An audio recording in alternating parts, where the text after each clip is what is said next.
waxaana wanaagsan daawadayaal waa mar kale iyo barnaamijkeennii xogta daasoon oo aynu ku soo gudbinayno warbixinta uu diyaariyey qoraaga weyn ee u dhashay dalka Turkiga Ibrahim Karagol taasoo uu kaga hadlay qaabka ay saamaynta juqraafi siyaasadeed ee caalamku dhanka kale isugu rogayso iyo sida ay awoodda lix ummadood oo muslimiinihii u bedeli doonaan dhidibada reer galbeedku ku taagan yahay macluumaad kale ayaa raacido ku soo dhowaada barnaamijka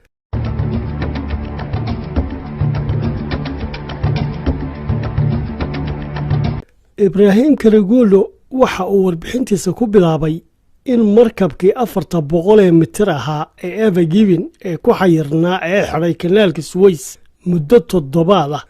aanu keenin oo keliya xiisad dhaqaale ee sidoo kale ay ka dhalatay mid juqraafiyadeed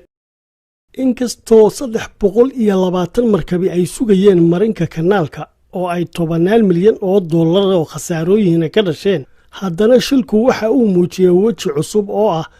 dagaalka weyn ee ganacsiga adduunka dagaalka oo lagu xakameynayo jidadka sahayda marinada ganacsiga iyo marinada badda iyo barigaba waxaynu ognahay buu wariyeen dagaaladii marinada tamarta oo kiciya qulqulatooyin qoto dheer ay ahaayeen kuwa lagu go'aaminayo khariidada awoodda qarniga 12aad haatana waxaa la bilaabay oo lagu soo daray dagaalkii saadka caalamiga oo loogu tartamayo sidii gacanta loogu dhigi lahaa marinada bixinta sahayda ee caalamiga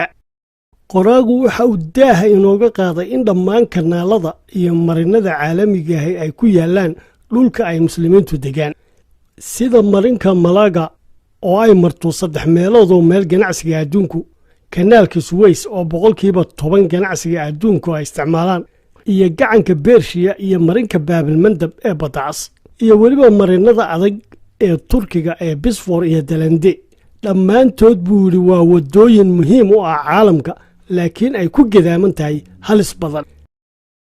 dhammaan jidadkani waxay ku yaalaan dhulka muslimka waana sababta rabshadaha looga horinayo sida afgambigii ka dhacay Masar dagaaladii ka dhacay bariga Afrika iyo Yemen dhibaatooyinka aan dhamaadka lahayn ee ka socda gacanka Bershiya xiisadaha ka aloosan Badacas iyo qorshayaasha lagu doonayo in lagu hafiyo Turkiga biyaha badda Mediterranean-ka marka laga qiyaas qaato jidadka ganacsiga caalamiga khariidada cusub ee caalamka isbedelada dhaqaale ee cusub dawladaha cusub ee awoodda badan la soo baxaya waxa soo dhami iyana waxay keeneen marino cusub oo ku soo biiray kuwii hore marinadan cusub waxaa ka mid ah wadada cusub ee Silk Route-ka loo yaqaan ama dariiqa xiriirta wadada cusub ee kale ee gaadiidka xamuulka ee cirifka waqooyi ee caalamka taasoo sababtay xiisado u dhaxeeya Ruushka iyo Shiinaha oo dhinaca iyo Yurub iyo Mareykanka oo dhinaca kale waxaa kaloo ka mid ah buuli mashruuca kanaalka Afrika ee Israa'iil iyo isutaga Imaaraadka Carabtu wada hirgelinayaan kaasoo lagu bedelayo kanaalka Suez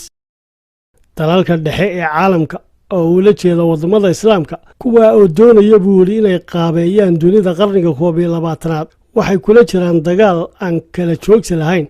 marinada cusub awoodda iyo saamaynta ay ku leeyihiin caalamka waxa dib loogu aasaasayaa ilaha marinada iyo suuqyada halkudhega bandhiguna waa adduun cusub juqraafi cusub goolal dhaqaale oo cusub iyo dawlado cusub oo awood leh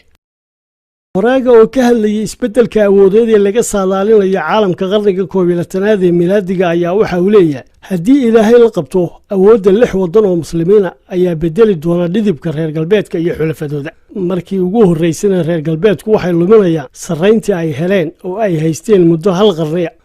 iyagoo indhawaalana lahaa oo isla dhexmarayay bariga waxa u soo ifbaxayo xoog cusub oo farfarcoon iyagoo marka ay bariga leeyihiin u jeeda Shiinaha Hindiya iyo wadamada kale ee gobolka laakiin wadamada muslimiinta ee gacanta ku haya marinadan caalamiga ee aynu soo sheegnay ee la isaga talaabo ayaa ogaanaya inay iyagu leeyihiin awoodan Turkiga iyo marin badeedadiisa Indonesia iyo Malaysia oo gacanta ku haya marinka Malaga Masar oo Suez Canal iyo Sinai iska leh Iran iyo gacanka Bershiya ee ay qaybta ballaaran ka maamusho iyo Saudi Arabia oo kantarooli kara Badacas ayaa laga yaabaa inay yihiin jilayaasha waaweyn ee cusub ee caalamka gacan ku hayntooda marinada dhaqaalaha adduunka iyo jidadka ganacsiga ayaa laga yaabaa inay 60 dowladood ee islaamka ah ka dhigto kuwa yeesha qarnigan 21aad. sidaa darteed baraarujinta maskaxdeenu waxay inagaga filnaan doontaa inay inaga xoreyso dhaqankii reer galbeedka ee qarnigii 20aad. wadamadan xukuumad mareennadaasi waxay lahaan doonaan buuri xukunka ganacsiga adduunka iyo tamarta, taasoo u ogolaan doonta inay ku tallaabsadaan guul weyn oo siyaasadeed, militari iyo dhaqaale. wadamada 6 ayaa laga yaabaa inay sameeyaan tallaabo la yaab leh oo ay bedelaan